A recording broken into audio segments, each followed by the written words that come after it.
Shalom saudara semua. Apa kabar saudara? Semua masih percaya Yesus? Semua masih baca Alkitab? Jangan sampai enggak itu ya. Masih mau masuk surga? Siapa yang mau duluan? Oke, berbicara tentang baca Alkitab. Kita kalau membaca Alkitab itu jangan sampai tertuduh ya. Kalau nggak baca tertuduh ya. Baca Alkitab karena keharusan. Enggak, baca Alkitab itu karena lapar dan haus. Itu paling benar. Ya, karena yang harus, akhirnya ujung-ujungnya nggak ada kualitasnya. Mendingan baca Alkitab itu lahir dari keinginan di dalam sini. Yang benar-benar kita lapar dan haus akan kebenaran firman Tuhan. Nah, firman Tuhan, Alkitab yang ada di tangan kita semua, ternyata ini kayak film, saudara. Kayak film. Ada benang merahnya. Nah, seringkali waktu kita nggak dapet benang merahnya, kita suka jadi bingung. Dan kita mulai goreng-goreng sembarangan. Ya, ayat ini sama ayat itu, cerita ini, cerita itu, kita goreng-goreng sembarangan, tidak sesuai dengan konteks. Nah, siang hari ini saya ingin memberitahu buat saudara bahwa Alkitab kita benang merahnya ada 4 narasi. Yang pertama, penciptaan. Yang kedua, kejatuhan manusia dalam dosa. Yang ketiga, penebusan oleh Tuhan Yesus Kristus. Dan yang keempat adalah pemulihan dan pemerintahan. Bahwa satu hari nanti kita akan memerintah bersama-sama dengan Tuhan Yesus. Nah, kalau kita tahu benang merahnya Alkitab, bacanya juga enak. Ya, kita nggak akan goreng-goreng sembarangan. Nah, siang hari ini saya ingin mengajak saudara-saudara untuk kita kembali ke proses penciptaan ya. Kenapa kita diciptakan ya? Untuk apa kita ada di planet bumi ini? Yuk, Kejadian 1 ayat yang ke-26 dan 28. Kejadian 1 ayat 26 dulu.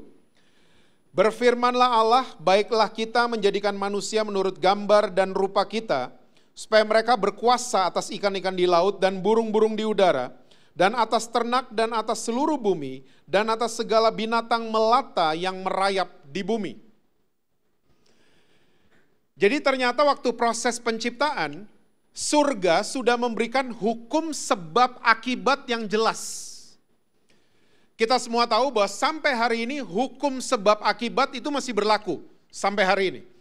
Dan ternyata dari proses penciptaan ini sudah ada hukum sebab akibat. Oke? Sebab yang pertama ditulis oleh Alkitab adalah kita diciptakan serupa dan segambar dengan Tuhan kita. Kita serupa dengan pencipta kita. Nah, ini sebab. Akibatnya kita akan berkuasa katanya. Kita akan punya pengaruh. Ya, dimanapun kita berada. Berkuasa bukan berarti saudara jadi kayak superhero, bukan. Tapi kita punya influence dimanapun kita berada. Nah, sebabnya adalah kita harus jadi serupa dengan Kristus. Nah, jangan dibolak-balik. Banyak orang Kristen suka goreng-goreng bolak-balik ini sembarangan. Sebab akibat. Kita pengen banget punya posisi, punya kedudukan, punya influence. Tapi waktu karakter kita tidak sesuai dengan karakter Kristus, kesombongan akan terjadi. Betul apa betul? Yang dikejar awalnya harus keserupaan dengan Kristus dulu. Nanti akan berakibat kita jadi influencer. Nah, hari ini kata ini muncul, influencer, yang dibuat yang enggak. Makanya banyak termasuk orang Kristen, NDC Alam Sutra tapi enggak ada. Ya, kita mulai buat-buat juga. Demi kita ngetop, demi kita banyak viewers dan lain sebagainya. Pernah lihat yang di YouTube diem 2 jam viewersnya sampai jutaan? Saudara kayaknya nggak tahu apa-apa deh tadi ya. Hah? Ini viral soalnya. Hah? Viral banget. Cuman diem doang. Dan banyak orang melakukan hal yang bodoh demi ngetop hari ini. Nah, ternyata kalau kita ikutin caranya firman Tuhan, nggak begitu caranya. Waktu kita mau jadi influencer, pastikan kita benar-benar mengejar keserupaan dengan Kristus dulu. Karakter kita bagus, ya akan berakibat kita punya influence. Karena begini, Kalau kita cuma mengejar karakter Kristus, akhirnya jadi eksklusif. Ya, karena ini satu paket. Kita cuma mengejar influence, kedudukan, posisi, kita jadi sombong. Makanya ini comes one package, keserupaan dengan Kristus dan influence. Oke, sebab akibat. Ayat 28 sekarang. Saya mau bacain buat saudara. Allah memberkati mereka, lalu Allah berfirman kepada mereka, beranak cuculah dan bertambah banyak. Penuhilah bumi dan taklukkanlah itu. Berkuasalah atas ikan-ikan di laut dan burung-burung di udara dan atas segala binatang yang merayap di bumi. Sebab akibat muncul lagi. Sebabnya adalah berkat. Allah memberkati Adam dan Hawa waktu mereka nggak ngerti gereja itu apa. Betul apa betul? Adam dan Hawa nggak ngerti mission trip itu apa. Adam dan Hawa nggak ngerti perpuluhan itu apa. Adam dan Hawa nggak ngerti pelayanan itu apa. Nggak ngerti Adam dan Hawa. Tapi mereka udah diberkatin duluan. Jadi ternyata berkat Tuhan itu adalah sebab. Akibatnya sama, menaklukkan bumi, berkuasa, bertambah banyak, beranak cucu, dan lain sebagainya. Makanya kalau ada orang-orang bertanya soal child free, ini jawabannya. Tahu child free? Saudara gaul di mana ya? Kok semua nggak tahu? Hah? Kita mesti sering ngopi kayaknya ya. Hah? Well, anyway, ya, firman Tuhan jelas mencatat bahwa berkat itu adalah sebab, bukan akibat. Tapi orang Kristen yang mulai sembarangan goreng-goreng, berkat dirubah posisinya jadi dia akibat.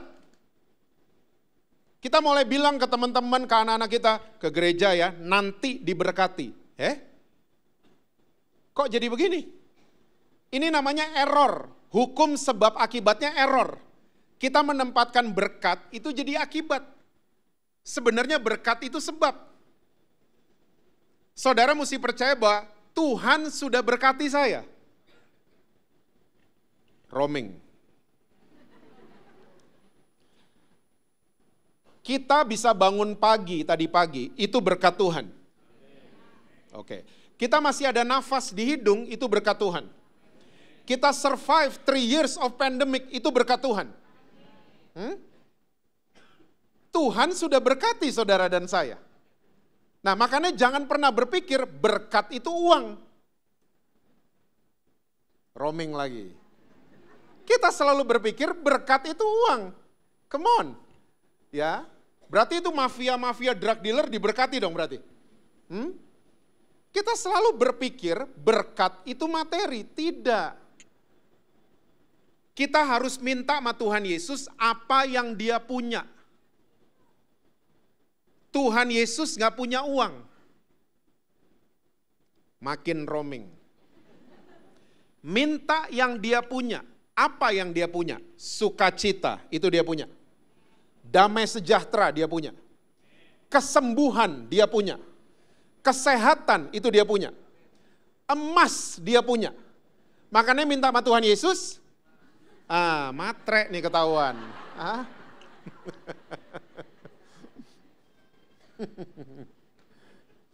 Minta yang dia punya. Yesus sekali-kalinya, saya pakai istilah saya, Yesus sekali-sekalinya nggak pede, itu cuma mau uang kan? Mamon. Ingat? Yesus sekali-kalinya bandingin dirinya bukan sama Hotman Paris, bukan. Bukan sama mobil Ferrari, bukan. Tapi sama mamon. Dia bilang nggak ada hamba bisa berbakti sama dua tuan. Akan sayang sama yang satu, benci sama yang satu. Ya. Makanya uang ini kan ciptaan manusia, alat tukar. Oke? Kita harus menempatkan uang di posisi yang tepat. Ini yang harus kita miliki. Positioningnya mesti tepat. Seringkali kita mengangkat uang jadi tuan, Yesus jadi ban serep. Kok belakang lupa? Uangnya nggak ada, ban serep dicari. Enggak, kebalik. Uang itu tuan yang jahat loh. Tapi dia hamba yang baik. Dia good supporter. Kalau ditaruh di posisi yang tepat. Yesus itu tuan, uang itu hamba. Seharusnya begini. Ya, ini positioning yang tepat. Oke? Karena sekali lagi, saudara dan saya, kita sudah diberkati sama Tuhan. So jangan lagi berpikir berkat uang ini itu dan lain, materi dan enggak. Ya, kita bisa ngumpul, enjoy sama teman-teman, itu berkat Tuhan. Saudara bisa akur sama adik kakak, sama orang tua, itu berkat Tuhan yang luar biasa. Tuhan sudah memberkati saudara dan saya.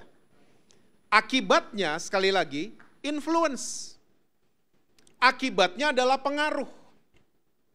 Nah sekarang karena waktu, saya ingin mengajak saudara, kita lihat Keluaran pasal yang pertama, satu kitab sesudah Kejadian 1. Keluaran 1 ayatnya yang ke-7. Keluaran 1 ayatnya yang ke-7. Itu kalau saudara lihat judul perikopnya, orang Israel ditindas di Mesir. Ayat 7. Orang-orang Israel beranak cucu dan tak terbilang jumlahnya. Mereka bertambah banyak dan dengan dahsyat berlipat ganda. Sehingga negeri itu dipenuhi mereka. Stop sampai di situ. Mirip nggak sama Kejadian 1 ayat 28? Mereka bertambah banyak, beranak cucu, berlipat ganda dengan dahsyat. Mirip sama Kejadian 1 ayat 28. Tapi ada yang hilang. Yang hilang adalah menaklukkan sama berkuasa, hilang. Di Keluaran 1. Bertambah banyak, yes. Beranak cucu, yes. Ya. Berlipat ganda dengan dahsyat, yes. Tapi influence mereka hilang. Dan itu terjadi sampai hari ini. Iblis senang kalau kita tambah banyak. Banyak cabang, pernah dengar? Banyak jemaat, ya. Banyak gereja, banyak itu nggak apa-apa iblis. Tapi asal influence-nya hilang. Dan ini terjadi sampai hari ini. Kita cuma bertambah banyak, tapi pengaruh kita nggak ada. Nggak ada sama sekali. Usaha kita mungkin bertambah banyak, makin berhasil, makin berkembang. Tapi influence kita hilang. Kenapa influence hilang? Ini tadi judul perikopnya. Orang Israel ditindas di Mesir. Sama, iblis menindas kita. Makanya kita influence-nya hilang. Iblis berhasil membuat kita percaya bahwa kita tidak layak. Kita nggak pantas. Saudara tahu iblis kerjanya cuma satu tapi dia lembur? Kita kerjanya 2-3 makanya lembur kan? Iblis kerjanya cuma satu, tapi dia lembur. Apa kerjaan iblis? Dia mendakwa saudara dan saya siang. Wow, lembur kan? Pernah dengar di telinga saudara, kamu kan cerai. Kamu kan selingkuh dari suamimu tahun lalu. Kamu kan selingkuh dari istrimu. Kamu gak pantas pelayanan. Angkat-angkat tangan, gak pantas. Pernah dengar suara-suara gitu di telinga saudara? Wow, rohani semua ya. Saya sering loh dengar-dengar gituan. Kamu nggak pantas angkat tangan, nyanyi lagu gereja, nggak pantas. Kamu lebih pantas nyanyi lagunya Ed Sheeran. Kamu nggak pantas pelayanan, ngaca dong. Bayangin, dia ngomong kayak gitu siang dan malam. Iblis, no wonder. Waktu Pastor Dennis ngajakin pelayanan, saya belum beres, Pastor, istri saya aja dulu, boleh nggak? Pernah dengar nggak orang Kristen ngomong gitu? Atau sering ngomong kayak gitu? Saya belum beres, dia aja dulu. Saya belum benar, dia aja dulu. Waktu kita declare kita belum benar, iblis tepuk tangan. Karena ini kerjanya iblis. Iblis selalu pengen menindas saudara dan saya. Dia pengen menjajah pikiran kita. Nah seringkali yang terjadi gini, waktu kita jatuh dalam dosa, kita 100% nyalain iblis. Saya mau yakinkan saudara, waktu kita buat kesalahan, waktu kita gagal, nggak 100% salahnya iblis. Karena seringkali kita satu frekuensi sama dia. Seringkali kita kerjasama sama iblis. Ya, kita seringkali bangun landasan buat iblis mendarat di pikiran kita. Nggak cuma landasan, kita bangun terminal 1, 2, sama 3. Semua ada LRT-nya. Semua terkoneksi. Makanya Alkitab ngomong gini, kamu kalau marah, jangan bikin dosa. Marah boleh berarti kan? Tapi jangan bikin dosa. Maksudnya apa? Kamu kalau marah ada batasnya. Batasnya apa? Sunset. Orang Eropa berarti jatah marahnya paling lama. Karena sunsetnya jam 9:30 malam. Kamu kalau marah batasnya matahari terbenam. Ya. Makanya Tuhan peringatkan Kain. Ya, Tuhan peringatkan gini, Kain, dosa sudah mengintip di depan pintu. Kamu harus bisa menguasainya. Kalau tidak, kamu yang akan dikuasai sama dosa. Apa sih artinya? Artinya begini. Saudara dan saya, kita ini normal kalau tergoda.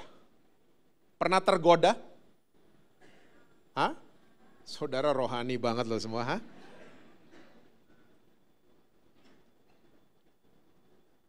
Kita buka Facebook, ada mantan SMA muncul. Tergoda nggak? Wih, kok ganteng ya? Dibanding monster satu nih di rumah. Kok dia ganteng sekarang ya?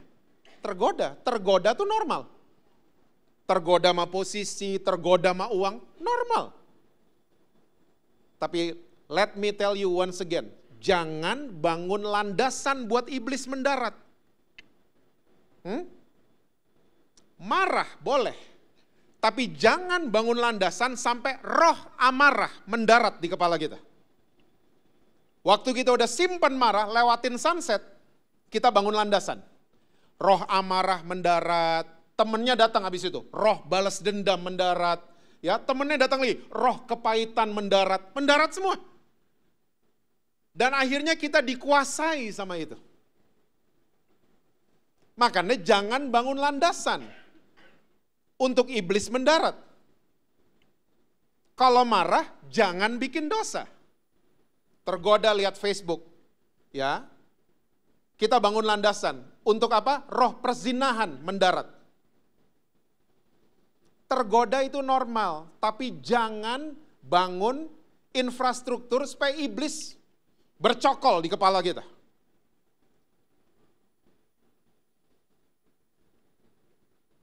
Amin, saudara. Waktu iblis sudah menguasai pikiran kita, itu yang akhirnya membuat kita tidak percaya diri. Kita merasa tertuduh, saya nggak pantas kayaknya, saya nggak layak kayaknya, ya, saya kan gini, saya kan gitu, karena dikuasai pikiran kita. Nah, Alkitab mencatat, saudara dan saya, kita ini harus menyangkal diri. Lumayan yang amin satu. Kita mesti deny ourselves. Nah, kita hidup di planet bumi yang ada dua bagian, barat sama timur. Dunia barat selalu kalau mengajarkan soal self, itu selalu harus digelembungkan. Makanya di dunia barat banyak sekali motivator. Mereka ngadain acara seminar motivasi. Pernah lihat? Di seminar tersebut selalu banyak yell-yell. 1, 2, 3, yes, yes, yes. Dan kita waktu ada di situ, kayak tergelembung nih self. Wah besok ya, minggu depan saya akan mulai bangun pagi, saya kerja lebih keras, termotivasi di acara. Waktu acaranya selesai, motivasinya hilang. Karena kita termotivasi cuma di acara itu, karena ada bantuan sound system, ya pembicaranya mungkin terkenal, dan lain sebagainya. Ini cara dunia barat, menggelembungkan self. Dunia timur punya cara yang beda. Matikan self. Saya kebetulan senang bela diri, jadi saya ada di grup bela diri di Indonesia. Ada orang Indonesia, dia bertapa di China. Depannya ular kobra. Ya, kalau dia gerak, ular kobranya akan matok dia. Ya, ini pertapaan sukses kalau orang yang bertapa itu bisa diem, ular kobranya juga diem. Sama-sama ngeliatin. Dan ternyata orang Indonesia ini berhasil loh. Ya, ada videonya saya lihat. Ular kobranya nggak ngapa-ngapain. Self-nya dimatikan. Nggak gerak sama sekali.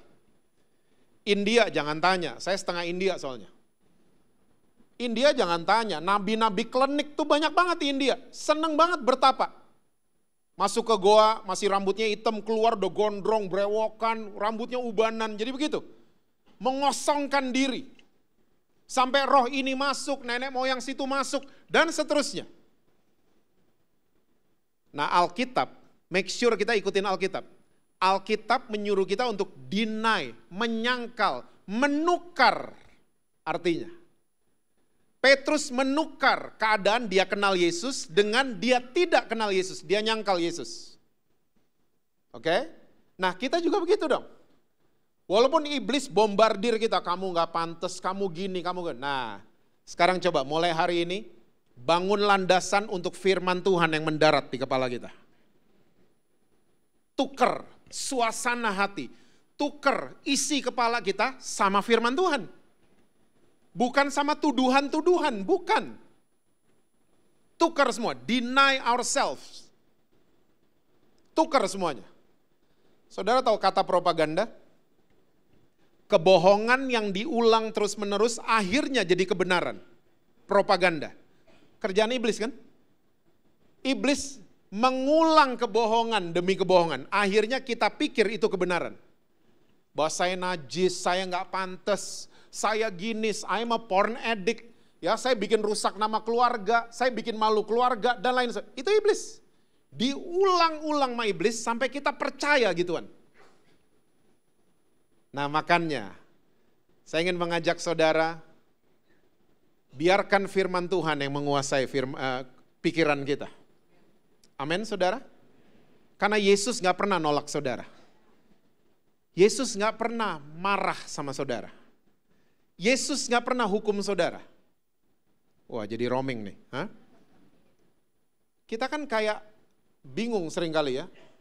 Antara hukuman, kita orang Kristen suka gitu. Kalau ada hal yang gak enak terjadi, kita pikir kita lagi dihukum sama Tuhan. Enggak. Kalau lagi ada hal nggak enak terjadi, kita kayak gitu soalnya. Keselak durikan, nih pasti karena nggak ke gereja tadi nih. Kita gitu-gitu modelnya. Kita selalu dinaungi merasa bersalah demi rasa bersalah. Kalau ada kejadian yang tidak enak, itu Tuhan lagi proses saudara, bukan hukum saudara. Ya, dan proses itu bagian dari Tuhan sayang sama saudara dan saya. Bukan lagi dihukum, karena semua hukuman sudah ditimpakan ke Yesus di atas kayu salib. Dan sudah selesai di atas kayu salib. Deny ourselves. Tukar semuanya dengan firman Tuhan. Bangun landasan firman Tuhan yang mendarat di kepala kita. Efesus 2 ayat yang ke-10 sekarang. Efesus 2 ayatnya yang ke-10. Ini Rasul Paulus lagi bahasanya mirip sama Kejadian 1, tapi ini versinya Rasul Paulus, ya. Karena kita ini buatan Allah, diciptakan dalam Kristus Yesus untuk melakukan apa saudara? Pekerjaan baik yang dipersiapkan Allah sebelumnya. Ia mau, Tuhan mau, supaya kita hidup di dalamnya. Oke? Nah, Rasul Paulus dia pakai istilah pekerjaan baik. Bahasa Indonesianya. Ini agak lemah Alkitab bahasa Indonesia ya. Kita harus terus berdoa buat LAI supaya edisi revisi itu baik. Karena Alkitab bahasa Indonesia tuh banyak salahnya sebenarnya. Don't get me wrong ya, bukan firman Tuhan yang salah, tapi terjemahan yang salah. Kok bisa gitu Pak? Karena bahasa Indonesia punya kelemahan. Apa kelemahan kita? Kosakata kita terlalu sedikit. Bahasa Indonesia. Makanya kalau kita terjemahin dari bahasa-bahasa lain, penerjemah Indonesia seringkali kebingungan untuk memilih kata yang tepat. Nah, salah satu contoh yang salah di Alkitab bahasa Indonesia itu Yohanes 2. Yesus merubah air jadi anggur. Itu salah loh. Yang benar Alkitab bahasa Inggris. Jesus turned water into wine. Wine diterjemahin bahasa Indonesia, anggur. Grape diterjemahin bahasa Indonesia, 2-1 kalah Indonesia. Bahasa Inggris sudah 2, kita masih 1. Percaya. Bahasa Indonesia sampai hari ini kita nggak punya terjemahan untuk wine. Kita nggak punya. Ya, diterjemahin anggur aja taruh situ. Ya, anggur baru tercurah. Anggur nggak dicurah, anggur ditimpuk. Hah? Ya kan? Kita udah baca dari kecil, makannya tutup sebelah mata. Pork, pig, swine. Bahasa Indonesia cuma 1, babi. Bahasa Inggris sudah 3 loh. Tenang, kita ada yang menang tapi dikit banget. Menang 2-1 ada Indonesia. Gerimis sama hujan, bahasa Inggrisnya? Ini doang kita menang. 2-1. Yang menang 3-1 juga ada. Nasi, padi, beras, bahasa Inggrisnya? Rice, nah ini doang. Dan saudara nyadar bahasa Indonesia kita lagi bikin sekarang, kita bilangnya dulu? Oh nggak nyadar. Tadi jam 1 ditanya, mau kemana? Gereja dulu, seharusnya gereja sekarang kan?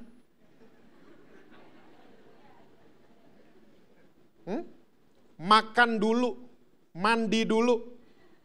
Orang Amerika sama orang Inggris belajar bahasa Indonesia, semua bingungnya di sini. How come you guys? You guys lagi present tense, dibilangnya past tense. Hah?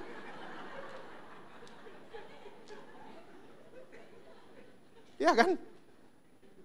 Baru nggak? Saya udah pusing dari 15 tahun lalu. Bahasa Indonesia banyak banget kekurangannya. Nah, salah satu korbannya ini, pekerjaan baik. Kita pikir kalau baca Alkitab bahasa Indonesia, pekerjaan baik tuh traktir orang, nganterin orang, rumah kita dibuka buat kor. Kita cuma pikirnya itu.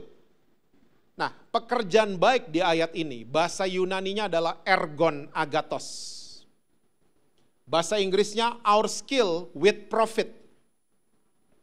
Bahasa Indonesianya, kemampuan kita yang menguntungkan. Jauh beda loh, sama pekerjaan baik saja. Dan Alkitab jelas catat, Tuhan mau kita hidup di dalamnya.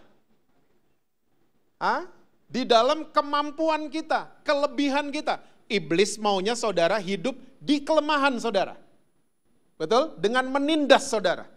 Akhirnya influence tidak terjadi. Nah, Tuhan maunya saudara dan saya hidup di dalam ergonnya kita. Saya kasih contoh.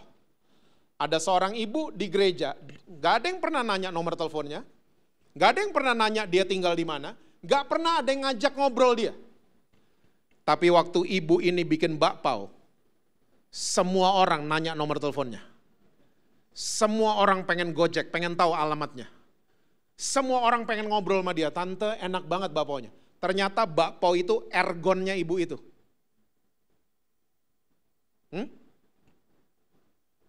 Gereja kalau cuman membangun ergon lewat panggung doang, kita kehilangan influence. Bayangin ini berapa ratus orang yang datang. Kalau dicek satu persatu, ergonnya luar biasa semua pasti kan? Tapi itu tadi, kita merasa nggak layak dan lain sebagainya. Sementara Tuhan mau kita hidup di dalamnya. Bukan hidup menurut maunya iblis, bukan. Kamu nggak pantas, kamu nggak layak, enggak. Tuhan mau saudara dan saya menghidupi ergon kita. Ternyata ibu yang bikin bakpao ini, tongkat pengaruhnya ada di spatulanya dia. Itu tongkat pengaruhnya. Ada seorang penyanyi, mungkin dia nggak dihargai di tubuh Kristus. Tapi waktu dia nyanyi di kafe, semua orang datengin dia. Gue mau dong nomor manajer lo. Gue mau dong. Nanti diundang berapa tarif lo dan lain sebagainya. Ternyata ergonnya di situ. Makanya kalau ada penyanyi gereja nyanyi di kafe, saya selalu datang. Saya support dia. Kita pikir kalau pelayanan cuman Asher, WL, Bayan Firman. Enggak, masih banyak ergon yang lain. Masih banyak. Ada yang fashion designer, mungkin ergonnya di situ. Di-support dong. Nah, waktu kita udah tahu ergon kita. Ingat tadi kejadian 1? Ya, pengaruh mesti satu paket sama karakter Kristus. Betul ya? Waktu kita udah tahu kelebihan kita. Nah, ini mesti divalidasi sama komunitas kita. Ibrani 10, ayat yang ke-24. Dan marilah kita saling memperhatikan supaya kita saling mendorong dalam kasih dan dalam apa? Ergon agatos, sama. Ini penulis Ibrani lagi berbicara tentang komunitas, community. Kita saling mendorong dalam kasih dan dalam pekerjaan baik. Dalam ergon masing-masing. Saudara, you are blessed karena gereja ini punya core. Gereja ini punya komunitas sel. You are blessed. Banyak gereja yang nggak punya soalnya. Nah, makanya core saudara mesti jadi geng. Bukan cuman acara minggu dipindahin ke rumah, bukan. Tapi jadi geng. Saya waktu SMA saya punya geng. Kita berenam. Ya. Kalau pulang sekolah kita beli nasi bungkus 2, teh botolnya 3, sendok 1, sedotannya 1. Makannya ganti-gantian. 1 hap, pindah 2, 3, 4, 5, 6, balik lagi 1. Ya, teh botol juga gitu. 1 sip, pindah sampai 6, balik lagi 1. Saya bayangin nggak berapa jigong yang ngumpul di situ. Tapi you know what? Kita berenam. 1 sedih, 5 ikut sedih. 1 senang, 5 ikut senang. 1 orang tuanya meninggal, 5 ikut nangis sama dia. Geng. Sampai hari ini kita masih main bareng. Kalau lebaran saya ke rumah mereka, Natalan mereka datang ke rumah saya. Di momen-momen itulah mereka selalu menikmati babi kecap.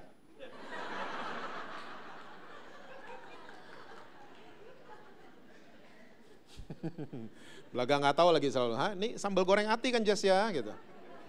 Hukumnya kalau nggak tahu nggak apa-apa kan. 30 tahunan nggak tahu terus. Kita berantem? Pernah. Beda pendapat? Pernah. Baper-baperan? Pernah. Tapi bisa diselesaikan dengan baik. Saya suka heran, kok nggak ada geng di gereja? There is no gang in the church. Di gereja kebalik kan, 1 jatuh, yang lain seneng. 1 seneng, yang lain iri hati. Itu di gereja. Di NDC Alam Sutra yang nggak ada.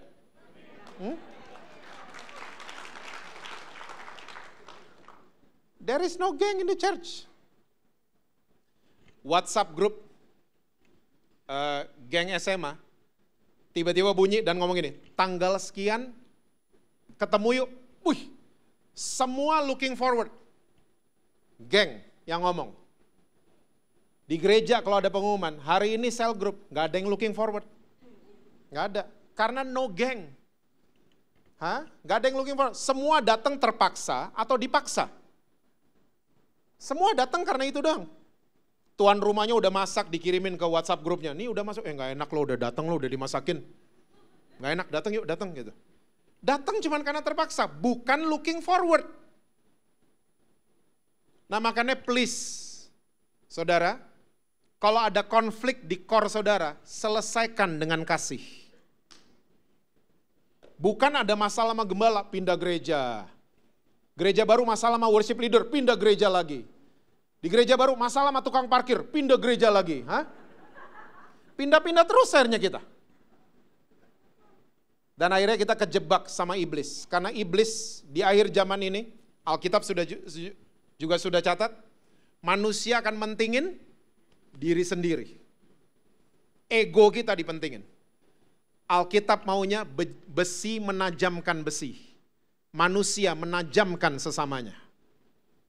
Ergon kita dipertajam.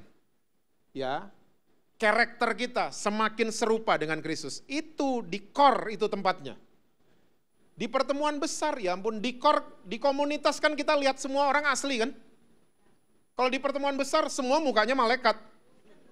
Halo, shalom, semua malaikat. Coba di core. Di situ tuh, yang minjem duit nggak balikin, di situ. Yang baperan, kelihatan di situ. Bisa nggak ngikutin semuanya? Sampai jadi geng. Yang goes-goes pasti tahu. Goes berlima, 1 jatuh, 4 nggak jalan, 4 berhenti. Ditolongin yang jatuh. Dibilang kamu lulus jadi goeser karena pernah jatuh. Gitu anak-anak goes. Kok nggak ada sih gini-ginian di gereja? Saling mendorong dalam kasih dan dalam ergon agatos.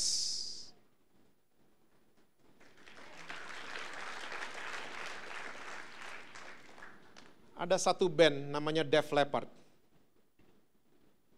Ini dia. Ini band dari Sheffield, Inggris. Saya percaya saudara nggak ada yang tahu. Saudara Hillsong semua mukanya kayaknya. Ya. Ini band dari Sheffield, Inggris. Tahun 77 mereka dibentuk. Tahun 83 album yang ketiga mereka namanya Pyromania. Meledak tiba-tiba. Mereka jadi ngetop. Dan tahun 83, tahun baru ke tahun 84, drummer mereka kecelakaan. Tuh drummer mereka tuh. Ya, kecelakaan mobil. Waktu kecelakaan, seat beltnya menarik tangan kirinya. Sampai putus tangan kirinya. Come on. Drummer dengan satu tangan, karirnya selesai. Karirnya habis. Tapi ternyata teman-temannya, ya, 4 teman yang lain, ada tawaran manggung, mereka nggak ganti drummer, tidak. Mereka batalin semua tawaran. Semua schedule dibatalin sama mereka. Dan mereka apa yang mereka buat? Mereka datengin pabrik drum namanya Ludwig. Merek drum. Mereka datang, mereka bilang gini, bisa nggak bikinin perangkat drum untuk orang bertangan satu? Singkat cerita, dibikinin sama Ludwig. Jadi drumnya, biasa drum tuh paling banyak pedal tuh ada 3. Ya, ini pedalnya tiba-tiba 6. Tangan kiri, snare drum, diganti sama kaki kiri, mesti diinjek. Dikasih ke dia nih, namanya Rick Allen, drummernya. Dia latihan 6 minggu kayak orang ngantor, jam 8 sampai jam 5, jam 8 tiap hari. Tahun 87, mereka came back. Dan mereka sold out semua arena di Amerika dan di seluruh dunia. Mereka kembali. Dan sampai hari ini mereka masih touring bareng. Ya, mereka sekarang lagi di Amerika lagi world tour. Ya, di Amerika sama Motley Crue. Kok saya tahu banyak ya? Kurang rohani nih kayaknya pendeta ini ya. Mereka lagi mereka udah tua-tua sekarang. Udah tua, they still touring ya dan main musik together. Mereka semua. Saya lihat cerita ini, saya ngiri. Ngiri, kok di gereja nggak ada ginian ya? Di gereja cacat satu, cacat kan hitungannya. Di gereja cacat dibuang. Nggak ada komunitas yang yuk bareng-bareng. Yuk, kemarin baru ada di TikTok tuh viral. Ya, ada jemaat handphonenya bunyi dipelototin. Waktu dia jatuhin gelas di bar ditepukin tangan. Wey, oh iya, saudara nggak tahu apa-apa, saya lupa. Ya.